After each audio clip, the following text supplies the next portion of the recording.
võib alustada. Tähelepanelik linnakodanik Vello 42 annab meile teada uuest parkimiskorrast.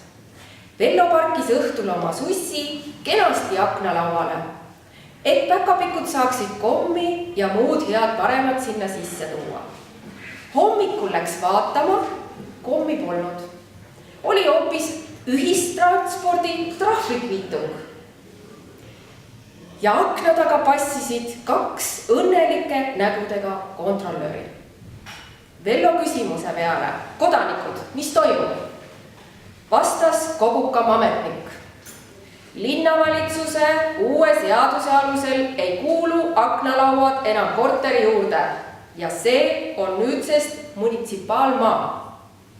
Kui te soovite oma sussi tasuta aknalaual hoida, siis tuleb hankida endale invakaart või siis saate sussi hoida 15 minutit tasuta parkimiskellaga.